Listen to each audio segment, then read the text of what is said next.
नमस्कार विद्यार्थी मित्र हो. मॅथ्स क्लासरूममध्ये आपल्या सर्वांचे मनपूर्वक स्वागत. मी डी.जे. वाघ, श्री वसंतराव जयवंतराव देशमुख हायस्कूल कोल्हापूर. आज आपण इयत्ता 5वी स्कॉलरशिपसाठी गणित या विषयांतर्गत समसंख्या व विषम संख्या म्हणजे काय आणि त्यावरील आधारित उदाहरणे याविषयी सविस्तर माहिती जाणून घेऊ. So let's get started.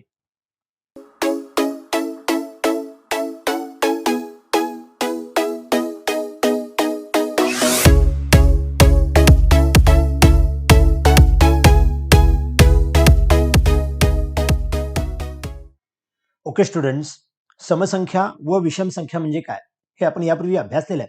ते थोडंसं पुन्हा एकदा रिकॉल करूया. ज्या संख्येच्या एकक स्थानी 2, 4, 6, 8, 0 यापैकी एखादा अंक असतो तेव्हा अशा संख्यांना आपण समसंख्या असं म्हणतो. जसं की इथं 1 ते 100 पर्यंतचे हे जे अंक आहेत यामध्ये 2, 12, 22, 32, 42, 52, 62, 72, 82, 92 या संख्यांच्या एकक स्थानी 2 आहे, म्हणून या संख्यांना आपण समसंख्या असं म्हणतो. याच पद्धतीने एकक स्थानी 4 असणाऱ्या, 6 असणाऱ्या, 8 असणाऱ्या आणि 0 असणाऱ्या अशा या संख्या समसंख्या असतात. याच्या उलट हे अंक सोडून उरलेले जे अंक असतात म्हणजे ज्या संख्यांच्या एकक स्थानी 1, 3, 5, 7, 9 हे अंक असतात अशा संख्यांना आपण विषम संख्या असं म्हणतो. म्हणजे समसंख्यांचा ज्यावेळी आपण विचार करू त्यावेळी आपण असं म्हणतो की 2, 4, 6, 8, 10, 12 या पद्धतीने ज्या संख्या आहेत ज्याला आपण समसंख्या असं म्हणतो. तर विषम संख्या म्हणत असताना आपण 1, 3, 5, 7, 9, 11, 13 या पद्धतीने ज्या संख्या असतात ज्याला आपण विषम संख्या असं म्हणतो. आता समसंख्या आणि विषम संख्या म्हणजे क्रमवार समसंख्या आणि क्रमवार विषम संख्या जर आपण निरीक्षण केलं तर एक गोष्ट लक्षात येईल की कोणत्याही दोन क्रमवार समसंख्यामध्ये, समजा ही 6 आणि 8 ह्या क्रमान असणाऱ्या दोन समसंख्या यामध्ये 2चा फरक असतो. म्हणजे कोणत्याही दोन क्रमवार समसंख्या जर आपण विचारात घेतल्या तर त्यांच्यामध्ये 2चा फरक असतो. ज्या पद्धतीने समसंख्यामध्ये 2चा फरक असतो त्याच पद्धतीने विषम संख्यामध्ये सुद्धा 2चा फरक असतो. समजा आपण 9 ही विषम संख्या आणि त्याच्या पुढची 11 ही विषम संख्या घेतली आणि या दोघातला जरी आपण फरक लक्षात घेतला तर तो सुद्धा 2 येतो. म्हणजे क्रमवार समसंख्या किंवा क्रमवार विषम संख्या यामध्ये 2चा फरक असतो, ही गोष्ट लक्षात येणं खूप महत्वाचं आहे. समजा 24 ही एक समसंख्या आहे, त्याच्या पुढची समसंख्या हवी असेल तर 24 मध्ये तो फरक 2 आपण मिळवणार म्हणजे त्याच्या पुढची संख्या 26 असेल. त्याच्या पुढची संख्या हवी असेल तर पुन्हा 2 मिळवणार म्हणजे 28 मिळेल. किंवा 35 ही विषम संख्या आहे, त्याच्या पुढची विषम संख्या मिळवायची असेल 35 मध्ये 2 आपण फरक मिळवतो म्हणजे 37 ही विषम संख्या मिळते. त्याच्या पुढची विषम संख्या हवी असेल तर पुन्हा फरक 2 मिळवतो म्हणजेच 39 ही विषम संख्या मिळते. ज्या पद्धतीने आपल्याला पुढची विषम संख्या 2 मिळवल्यामुळे होते त्याच पद्धतीने जर पाठीमागची विषम संख्या पाहिजे असेल तर 2 कमी केल्यामुळे मिळणार. म्हणजे 24च्या पाठीमागची जर समसंख्या पाहिजे असेल तर आपल्याला 22 मिळेल. किंवा 35च्या पाठीमागची जर आपल्याला विषम संख्या पाहिजे असेल तर ती आपल्याला 33 मिळेल. मग याचाच अर्थ समजा x ही एखादी समसंख्या आहे. तर याचा अर्थ असा होतो की हा x म्हणजे यातली कोणतीही संख्या असेल, समजा 46 ही समसंख्या आहे ज्याला आपण x मानलंय असं धरून चालू. तर x पुढची म्हणजे 46च्या पुढची समसंख्या ही 48 असणार म्हणजे 46 मध्ये आपल्याला 2 मिळवावं लागेल. याचाच अर्थ x ही समसंख्या असेल तर त्याच्या पुढची संख्या म्हणजे 46 अधिक 2 म्हणजेच इथं आपण x मानल्यामुळे x अधिक 2 ही संख्या झाली. म्हणजे x ही समसंख्या असेल तर त्याच्या पुढची समसंख्या मिळवण्यासाठी त्या x मध्ये 2 मिळवावं लागेल. आणि त्याच्या पाठीमागची जर समसंख्या पाहिजे असेल तर या 46 मधून 2 कमी करावं लागेल म्हणजे ती 44 ही संख्या मिळेल. म्हणजेच हे जे x आहे त्यातून आपण जर 2 कमी केलं म्हणजेच x वजा 2 ही त्याच्या पाठीमागची समसंख्या असेल. म्हणजे काय पहा, जर आपण x ही समसंख्या मानली तर त्याच्या पुढची समसंख्या पाहिजे असेल तर x मध्ये 2 मिळवायचं आणि पाठीमागची पाहिजे असेल तर x मधून 2 कमी करायचं. त्याच्या पुढची अजून एखादी जर पाहिजे असेल तर ह्यामध्ये जसं इथं 2 मिळवल्यामुळे x अधिक 2 झाला तसं पुन्हा आपण 2 मिळवूया. म्हणजे x अधिक 2 मध्ये पुन्हा 2 मिळवलं म्हणजे थोडक्यात x मध्ये 4 मिळवलं असा त्याचा अर्थ होतो. तेव्हा आम्हाला ती समसंख्या मिळेल. ज्या पद्धतीने हा समसंख्येचा नियम आहे तोच नियम आपण विषम संख्येसाठी सुद्धा वापरायचा आहे. समजा x ही विषम संख्या आहे किंवा आपण इथे थोडीशी वेगळी विचारात घेऊ, y ही विषम संख्या आहे. समजा इथे विषम संख्या आपण 65 विचारात घेतली. याच्या पुढची जर विषम संख्या पाहिजे असेल तर आपण 65 मध्ये 2 मिळवतो म्हणजे आपल्याला 67 ही पुढची विषम संख्या मिळते. म्हणजेच y ही विषम संख्या असेल आणि त्याच्या पुढची आम्हाला विषम संख्या हवी असेल तर आम्हाला y मध्ये 2 मिळवायला पाहिजे, तेव्हा ती त्याच्या पुढची असणारी विषम संख्या मिळेल. त्याच्या पुढे अजून पाहिजे असेल तर अजून 2 मिळवायला पाहिजे. म्हणजे जसं आपण इथं y मध्ये 2 मिळवलं, तसं y अधिक 2 मध्ये पुन्हा 2 मिळवायला पाहिजे. म्हणजे आम्हाला y अधिक 4 ही त्याच्या पुढे असणारी विषम संख्या मिळेल. मग जसं आपण पुढे जातो तसंच आपण पाठीमागे जाऊया. म्हणजे मला 65च्या पाठीमागची जर विषम संख्या पाहिजे असेल, तर मी 65 मधून 2 कमी करणार. म्हणजे yच्या पाठीमागची जर मला विषम संख्या हवी असेल, तर मी y मधून 2 कमी करणार, तेव्हा त्याच्या पाठीमागील विषम संख्या आम्हाला मिळते. म्हणजे आम्हाला एखादी संख्या x किंवा y या अक्षरामध्ये दिली. मग ती संख्या सम असेल तर 2-2 मिळवत गेल्यानंतर मिळणाऱ्या संख्या या समच मिळतील, किंवा ती संख्या y असताना म्हणजेच विषम असताना 2-2 मिळवत गेल्यानंतर त्या संख्या या विषमच मिळतील. म्हणजे सम मध्ये 2-2 मिळवत जावा समसंख्या मिळतील, विषम मध्ये सुद्धा 2-2 मिळवत जावा ह्या विषम संख्या मिळतील. म्हणजे पुढची पाहिजे असेल तर संख्या मिळवायची आणि पाठीमागची हवी असेल तर संख्या म्हणजेच ते 2 न कमी करायचं असा त्याचा अर्थ असतो. याशिवाय समसंख्या आणि विषम संख्या यांच्या बेरीज वजाबाकीच्या आणि गुणाकाराच्या संदर्भात काही गुणधर्म आहेत ते थोडेसे समजावून घेऊ. म्हणजेच आपल्या स्कॉलरशिपच्या पुस्तकामध्ये असे काही गुणधर्म दिलेले आहेत. हे तुम्ही लक्षात ठेवावेच असे नाहीयेत. आपण तो गुणधर्म वाचला तर त्यावर आधारित एखादं छोटंसं उदाहरण तयार करून आपण तो गुणधर्म समजावून घेऊ शकतो. म्हणजे काय पहा, पहिला गुणधर्म आपल्याला असा सांगितलाय, दोन समसंख्यांची बेरीज समसंख्याच असते. इथे एक उदाहरण दिलेलं आहे. समजा 8 आणि 10 या दोन समसंख्या आहेत. यांची जर बेरीज केली तर 8 आणि 10 18 आलं, म्हणजे हे उत्तर सुद्धा सम आलं. म्हणजे समसंख्येमध्ये समसंख्या मिळवली तेव्हा उत्तर सुद्धा समसंख्याच येतं. म्हणजेच दोन समसंख्यांची बेरीज समसंख्याच असते. दोन समसंख्यांची बेरीज जशी समसंख्या येते त्याच पद्धतीने जर आपण गुणाकार चेक केला, म्हणजे समजा 4 आणि 6 या दोन समसंख्या आहेत, ज्यांचा गुणाकार 24 म्हणजे समसंख्याच येतो. म्हणजे जशी समसंख्यांची बेरीज समसंख्या असते त्याच पद्धतीने दोन समसंख्यांचा गुणाकार सुद्धा समसंख्याच असतो. हा गुणधर्म तयार झाला. जसं समसंख्यांच्या बाबतीत आहे तसंच विषम संख्यांच्या बाबतीत पाहूया. दोन विषम संख्यांची जर आपण बेरीज केली, उदाहरणार्थ आता इथे बेरीज करून दाखवलेली आहे. 23 आणि 25 या दोन विषम संख्या आहेत. यांची बेरीज केल्यानंतर मात्र 48 ही समसंख्या आलेली आहे. म्हणजे इथं थोडंसं वेगळं उत्तर आलेलं आहे. म्हणजे दोन विषम संख्यांची ज्यावेळी बेरीज केली तेव्हा ते उत्तर समसंख्या आलं. गुणाकार मात्र करत असताना दोन विषम संख्यांचा गुणाकार हा विषम संख्याच असतो. उदाहरणार्थ 9 आणि 11 यांचा गुणाकार 99 आला. मग हे गुणधर्म लक्षात ठेवा, किंवा आपण छोटंसं असं उदाहरण जरी एखादं तयार करून घेतलं तरी आपण तो गुणधर्म सांगू शकतो. कारण आपल्याला चूक की बरोबर किंवा अचूक विधान ओळखण्यासाठी हे गुणधर्म उपयोगाला येतील. समजा आपल्याला असं सांगितलं की एक समसंख्या आणि एक विषम संख्या यांची बेरीज काय असते, जो गुणधर्म इथं नाहीये. अशा वेळी आपण स्वतः मनानं एखादी सम आणि विषम संख्या विचारात घ्यायची. समजा 2 ही समसंख्या आहे आणि 3 ही विषम संख्या आहे, आणि जर आपल्याला यांची बेरीज विचारली असेल तर आपण इथं म्हणू शकतो 2 अधिक 3 उत्तर 5 येतं. 5 उत्तर म्हणजेच विषम संख्या आहे.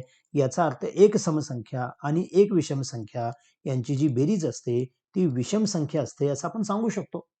किंवा याच्या उलट जर त्याचा गुणाकार विचारला तर, समजा आपल्याला असं सांगितलं की एक समसंख्या आणि एक विषम संख्या यांचा गुणाकार काय असतो. यासाठी आपण एक समसंख्या विचारात घेऊ. समजा 10 ही समसंख्या आहे आणि विषम संख्या म्हणजे 3 ही विषम संख्या आहे. यांचा जर गुणाकार केला तर 10 गुणिले 3 म्हणजे 30 येतो. याचाच अर्थ ही समसंख्या मिळाली. म्हणजे समसंख्येला विषम संख्येनं गुणलं किंवा विषम संख्येला समसंख्येनं गुणलं तर येणारा जो गुणाकार आहे तो सम असतो असं आपण सांगू शकतो. म्हणजे या प्रकारचा नियम जर लक्षात येत नसेल तर आपण असं छोटंसं एक उदाहरण, स्वतःच्या मनाचं एक उदाहरण तयार करायचं आणि त्याच्या आधारे आपण तो गुणधर्म सांगू शकतो.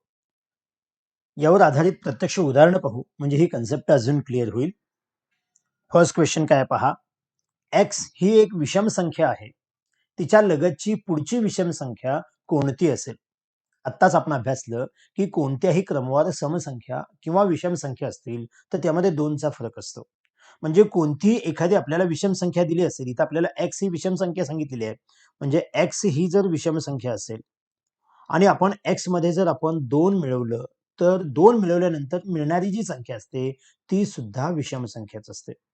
म्हणजे पुढची हवी असेल तर, पाठीमागची हवी असेल तर सुद्धा आपण 2 मिळवण्याच्या ऐवजी 2 कमी करतो.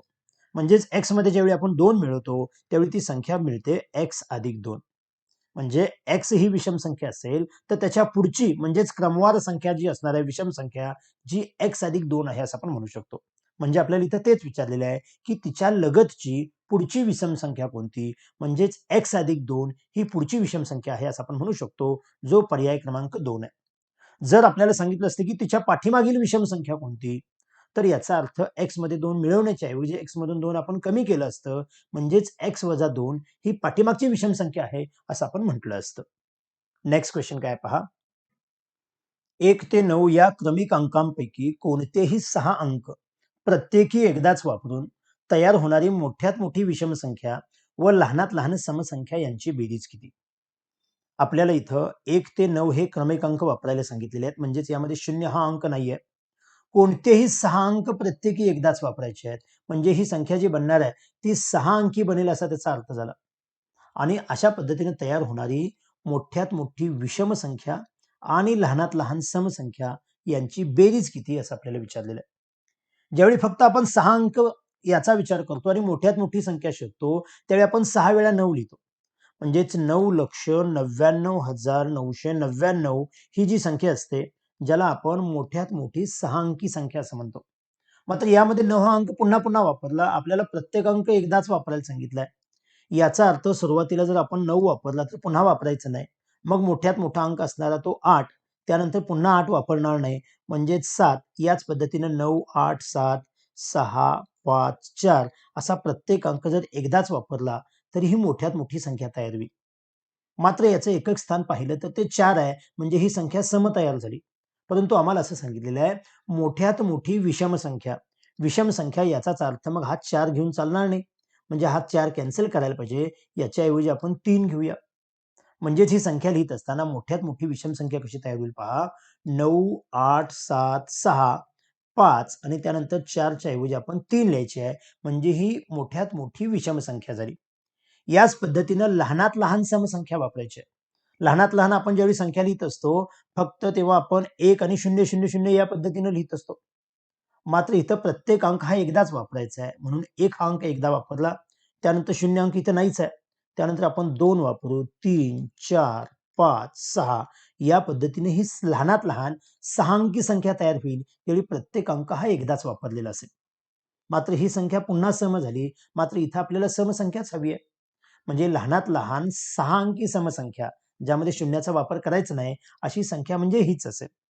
म्हणजे इथं मी लिहितोय की लहानात लहान 6 अंकी समसंख्या म्हणजेच ही 1, 2, 3, 4, 5, 6 ज्याला आपण म्हणू शकतो 1,23,456 आणि मोठ्यात मोठी जी संख्या आलेली आहे ती 9,87,653 आणि आपल्याला या दोघांची जी काही बेरीज आहे ती विचारलेली आहे.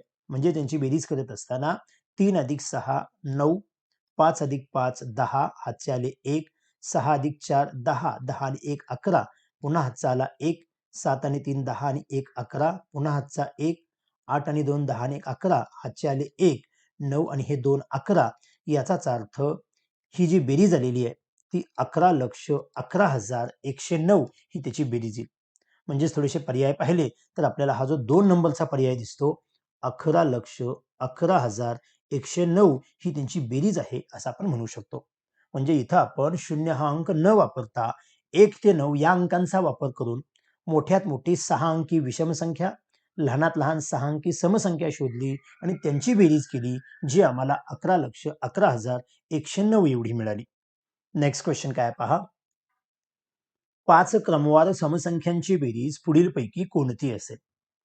आम्हाला इथं क्रमानं असणाऱ्या 5 समसंख्यांची बेरीज कोणती असेल असं विचारलेलं आहे.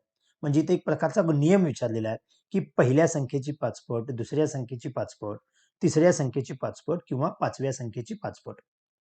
ज्यावेळी संख्या क्रमवार असतात मग त्या सम असो, विषम असो किंवा कोणाच्याही पाड्यात असो, त्यावेळी मधली जी संख्या असते ती संख्या म्हणजे त्याच्या पाड्यामध्ये सर्व संख्यांची बेरीज असते, जो सरासरीचा गुणधर्म आहे. तुम्ही पुढे जाऊन अभ्यास करणार आहात.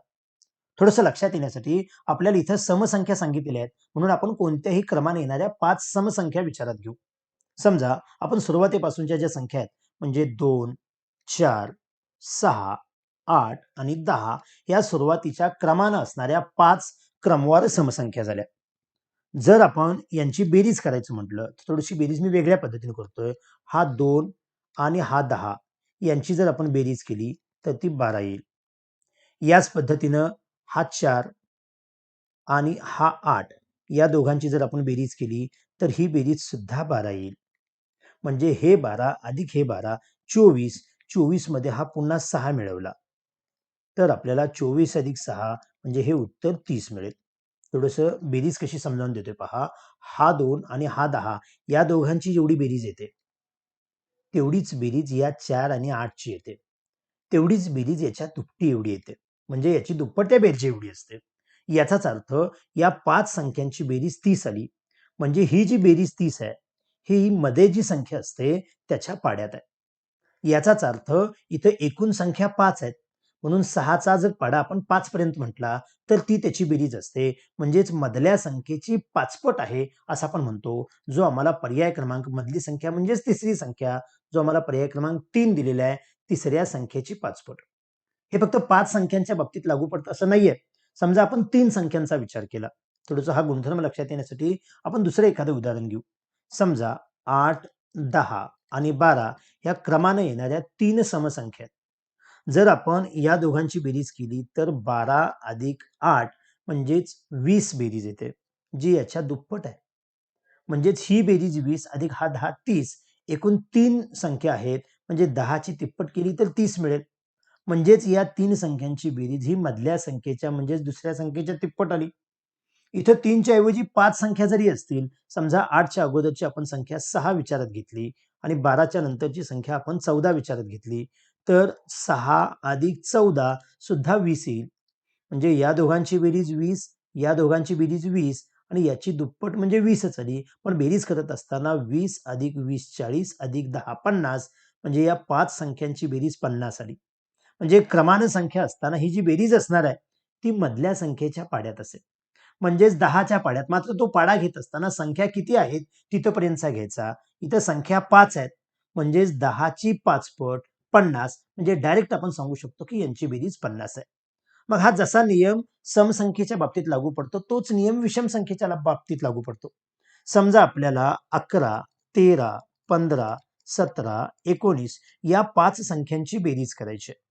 आता या 5 संख्या क्रमाने आहेत. याचा अर्थ यांची जी बेरीज आहे ती 15च्या पाड्यात असेल. एकूण संख्या इथं 5 आहेत म्हणजेच 15 गुणिले जर 5 आपण केलं तर 15 5 75 येतात. याचाच अर्थ या 5 संख्यांची बेरीज 75 असेल. म्हणजे क्रमवार 5 जर विषम संख्या घेतल्या तर त्यांची बेरीज ही तिसऱ्या संख्येच्या सुद्धा पाचपट आहे असं आपण म्हणू शकतो. नेक्स्ट क्वेश्चन काय पहा. पुढीलपैकी कोणती क्रिया केल्यावर येणारे उत्तर विषम संख्या असेल? 2 विषम संख्यांचा गुणाकार, 2 विषम संख्यांची बेरीज, 2 विषम संख्यांची वजाबाकी, 1 सम आणि 1 विषम संख्या यांचा गुणाकार. म्हणजेच गुणधर्मावर आधारित असा हा प्रश्न विचारलाय. अशा वेळी सगळे गुणधर्म आपल्याला पाठ असत नाहीत. आपण त्यावेळी कोणत्याही संख्या इथं विचारात घ्यायच्या आणि त्याच्या आधारे याचं उत्तर तयार करायचं. इथं आपल्याला असं सांगितलं की येणारं उत्तर हे विषम संख्या असायला पाहिजे. आपण प्रत्येक पर्यायाचा विचार करू. पहिला पर्याय आम्हाला असं सांगितलेला आहे की 2 विषम संख्यांचा गुणाकार. याचा अर्थ आपण कोणत्याही 2 विषम संख्या घेऊ. समजा आपण 3 आणि 5 या 2 विषम संख्या घेतल्या आणि त्याचा जर गुणाकार केला तर 3 गुणिले 5 15 उत्तर येतं. याचा अर्थ 2 विषम संख्यांचा गुणाकार हा विषम संख्या असतो. मग त्यांना विषम संख्याच उत्तर पाहिजे आहे. म्हणजे पहिलाच पर्याय बरोबर आहे असं आपण म्हणू शकतो. थोडंसं पडताळा घेण्यासाठी उरलेले जे पर्याय आहेत त्याचा आपण विचार करू. आपल्याला जो दुसरा पर्याय दिलेला आहे तो म्हणजे 2 विषम संख्यांची बेरीज. समजा मी याच 2 विषम संख्या घेतल्या म्हणजे 3 आणि 5 आणि यांची जर आपण बेरीज केली तर 3 अधिक 5 8 म्हणजे उत्तर समसंख्या येतं. 8 ही समसंख्या आहे मात्र उत्तर त्यांना विषम संख्या हवी आहे म्हणजे दुसरा पर्याय चालणार नाही. याच पद्धतीने जर आपण तिसऱ्या पर्यायाचा विचार केला तर तिसरा पर्याय असं सांगितलाय 2 विषम संख्यांची वजाबाकी. समजा थोडीशी मोठी संख्या सुरुवातीला लिहितो, याच संख्या लिहितोय 5 मधून 3 कमी केलं म्हणजे 2 विषम संख्यांची वजाबाकी केली तेव्हा उत्तर आपल्याला 2 मिळालं. हे उत्तर सुद्धा सम आहे. आम्हाला उत्तर विषम पाहिजे म्हणजे हा तिसरा पर्याय सुद्धा असणार नाही. आणि शेवटचा चौथा पर्याय असा सांगितलेला आहे की एक सम व एक विषम संख्या यांचा गुणाकार. समजा 2 ही सम संख्या आहे आणि 3 ही विषम संख्या आहे. यांचा ज्यावेळी आपण गुणाकार करू तेव्हा बेत्रिक 6 म्हणजे हा गुणाकार सम आला म्हणजे चालणार नाही. म्हणजे आपण फक्त सुरुवातीचा जो पर्याय आहे की ज्यावेळी आपण एखाद्या विषम संख्येला विषम संख्येनं गुणतो त्यावेळी येणारा गुणाकार जो असतो तो सुद्धा विषम संख्यात असतो. हा गुणधर्म लागू पडला म्हणजेच पर्याय क्रमांक 1 हे त्याचं उत्तर आहे. 52 नंतर येणारी 5वी विषम संख्या कोणती? म्हणजे 52 ही समसंख्या दिलेली आहे आणि त्याच्यानंतरची 5वी विषम संख्या कोणती हे आपल्याला विचारलेलं आहे. थोडंसं हे सुरुवातीला साध्या पद्धतीने लक्षात यावं म्हणून मी 51 पासून 70 पर्यंतचे अंक लिहिलेले आहेत. मुळात या पद्धतीने आपण करायचं नाहीये, मात्र समजावून थोडंसं मी इथे सुरुवातीला घेतोय. आपल्याला 52 ही संख्या दिलेली आहे आणि याच्या पुढची 5वी विषम संख्या हवी आहे. म्हणजे 53 ही जी आहे ही पहिली विषम संख्या झाली. त्यानंतर 54 ही सम येते, 55 दुसरी विषम संख्या, त्यानंतर 57 तिसरी विषम संख्या, 59 चौथी विषम संख्या आणि 61 जी असेल ती 5वी विषम संख्या. याचाच अर्थ 52 नंतर 5वी विषम संख्या जर असेल तर ती 61 आहे असं आपण म्हणू शकतो. आता इथं आपल्याला 52 नंतर फक्त 5वी विचारलेली होती. इथं जर 15वी किंवा 25वी जर विचारली तर या पद्धतीनं करणं थोडंसं वेळ जाऊ शकतो. अशा वेळी एक गोष्ट नेहमी लक्षात घ्या, की जेव्हा आपण नैसर्गिक संख्यांचा विचार करतो, तेव्हा एक संख्या सम असते, तर एक संख्या ही विषम असते. म्हणजेच सम, विषम या पद्धतीनं हा क्रम असतो. म्हणजेच आपण असं विचारात घ्यायचंय पहा, की 52 ही जी संख्या आहे, जी सम संख्या आहे. यामध्ये जर आपण 1 मिळवला तर आम्हाला विषम संख्या मिळेल. म्हणजे 52 मध्येच 1 मिळवला आम्हाला 53 ही विषम संख्या मिळाली. त्यानंतर पुन्हा 2-2 मिळवत गेले की आम्हाला विषम संख्या मिळणार आहे. एकूण आम्हाला 5वी विषम संख्या विचारलेली आहे. त्यापैकी ही 53 ही पहिली संख्या झाली. म्हणजे अजून पुढे चौथी संख्या विचारलेली आहे. कोणत्याही 2 क्रमानं असणाऱ्या समसंख्या असो किंवा विषम संख्या असो त्यामध्ये 2-2चा फरक आहे. याचा अर्थ याच्या पुढची जर तुम्हाला चौथी विषम संख्या मिळवायची असेल, अर्थ लक्षात येतो का पहा. आपल्याला 52 मध्ये 1 मिळवल्यानंतर लगेच विषम संख्या मिळाली. मात्र तिथून पुढे 1-1 मिळवून विषम संख्या मिळणार नाही. कारण क्रमानं येणाऱ्या विषम संख्यामध्ये 2-2चा फरक असतो. आपल्याला एकूण 5वी संख्या पाहिजे. त्यापैकी एक संख्या मिळालेली आहे. म्हणजे अजून चौथी संख्या पाहिजे. याचाच अर्थ चौथी संख्या पाहिजे म्हणून 4 ची दुप्पट जी असते ती आपण 8 मिळवायला हवी. म्हणजे 4 गुणिले 2 आपण जर 53 मध्ये 8 मिळवलं तर उत्तर आम्हाला 61 येईल. म्हणजेच आम्ही असं म्हणू शकतो, की 52 नंतर क्रमाने येणारी विषम संख्या 53, मात्र 52 नंतर 5वी येणारी जी संख्या विषम असेल ती 61 आहे असं आपण म्हणू शकतो. आता समजा आपल्याला 52 नंतर येणारी 25वी विषम संख्या शोधायची असेल, तर याचा अर्थ असा होईल, की सुरुवातीची संख्या 52, त्यामध्ये जर आपण 1 मिळवला तर मिळाली 53 ही पहिली विषम संख्या असेल.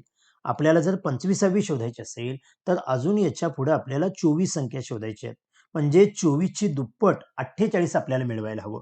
म्हणजेच 53 मध्ये जर आपण 48 मिळवले, म्हणजेच 8 आणि 3 11 हातचा आले 1, 5 आणि 5 10 म्हणजे 101 ही जी संख्या असेल, ती 52 नंतरची 25वी विषम संख्या आहे, असं आपण म्हणू शकतो. तर या पद्धतीच्या उदाहरणांचा थोडासा तुम्ही सराव करा.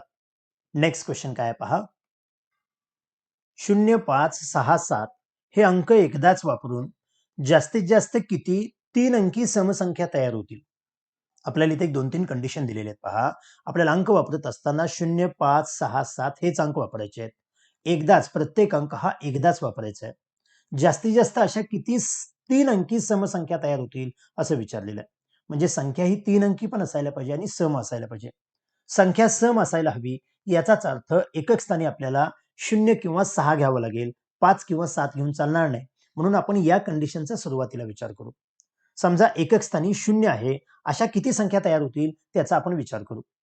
मग ज्यावेळी एकक स्थानी 0 असेल, त्यावेळी उरलेली जी 3 स्थान आहेत म्हणजे दशक, शतक, सहस्त्र स्थान आहेत, त्या ठिकाणी आपण 5, 6, 7 या 3 अंकांचा विचार केला पाहिजे. मग या 3 अंकापैकी कोणतेही 2च अंक घ्यायला पाहिजेत, कारण आपल्याला संख्या ही 3 अंकी बनवायची आहे. सुरुवातीला आपण 5 आणि 6 या 2 अंकांचा विचार केला, तर आपण 5-6 किंवा 6-5 या पद्धतीने घेऊ शकतो. एकक स्थानी मात्र 0च असेल. आपण 5-6 च्या ऐवजी 6-7 चा विचार केला, तर आपण 6-7 किंवा 7-6 असं लिहू शकतो. एकक स्थानी आपण अजूनही शून्याचाच विचार करतोय. किंवा आपण 5 आणि 7 चा विचार केला, तर आपण त्याला 5-7 आणि 7-5 असं लिहू शकतो. एकक स्थानी 0च असेल. म्हणजे एकक स्थानी 0 असताना उरलेले जे अंक आहेत, त्यातले कोणतेही 2 वेगवेगळ्या पद्धतीने आपण घेतले. म्हणजे सुरुवातीला 5 आणि 6 यापासून तयार तयार होणारी संख्या म्हणजे 56-65 घेतली किंवा 6 आणि 7 पासून तयार होणारी 67 आणि 76 घेतली किंवा 5 आणि 7 पासून तयार होणारी 57 आणि 75 घेतली. या प्रत्येकाच्या एकक स्थानी 0 दिला म्हणजे या संख्या 3 अंकी पण झाल्या आणि समसुद्धा झाल्या. आपल्याला समसंख्या हवी आहे म्हणजे आपण 0 हा एकक स्थानी घेऊ शकलो. याच पद्धतीने आपण 6 हा सुद्धा अंक एकक स्थानी घेऊ शकतोय. म्हणजे ज्यावेळी आपल्याला 6 हा अंक जर एकक स्थानी घ्यायचा असेल तर उरलेले अंक म्हणजे 0, 5 आणि 7. आता आपण या 3 अंकांचा विचार करायला पाहिजे. जर मी 0 आणि 5 या अंकाचा जर विचार केला तर माझी संख्या 0,5 होईल, मात्र ती 2 अंकी होईल. म्हणजे 0,5 ही संख्या लिहिली आणि त्याच्या पुढे जर 6 लिहिलं तर ही संख्या 2 अंकी होईल. त्यामुळे 0,5 लिहून चालणार नाही, म्हणून आपण फक्त 5 आणि 0 लिहूया. त्याच पद्धतीनं जर आपण 0 आणि 7 याचा विचार केला तर आपण 0,7 लिहू शकणार नाही, म्हणून फक्त 7,0 लिहूया. एकक स्थानी 6 आहे. आणि जर आपण 5 आणि 7 या 2 अंकांचा विचार केला तर 5, 7, 57, 7, 5, 75 आणि एकक स्थानी 6 आहेत. म्हणजे या संख्या अशा होतील की ज्या समसंख्या आहेत, 3 अंकी आहेत आणि या अंकांचा वापर तयार करूनच झालेले आहेत. म्हणजे या एकूण संख्या किती तयार होतात पहा. या एकक स्थानी 0 असणाऱ्या 1, 2, 3, 4, 5, 6 आणि एकक स्थानी 6 असणाऱ्या 1, 2, 3, 4 म्हणजे या 6 आणि या 4 म्हणजे एकूण 10 अशा संख्या तयार करता येतील असं आपण म्हणू शकतो, जो पर्याय क्रमांक 1 आहे.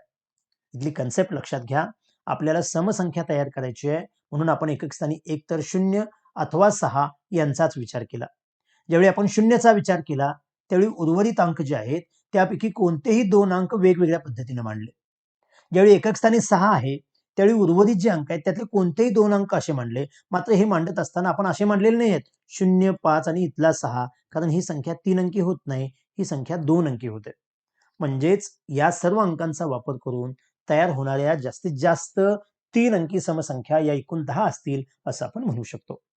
तर अशा प्रकारे या व्हिडिओमध्ये आपण समसंख्या आणि विषम संख्या यावरील आधारित विविध उदाहरणांचा अभ्यास केला. जर हा व्हिडिओ आवडला असेल तर लाईक करा. इयत्ता 5वी स्कॉलरशिपच्या जास्तीत जास्त विद्यार्थ्यांच्यापर्यंत शेअर करा आणि चॅनल सबस्क्राईब करायचं राहिलं असेल तर आठवणीने सबस्क्राईब करा. थँक्यू.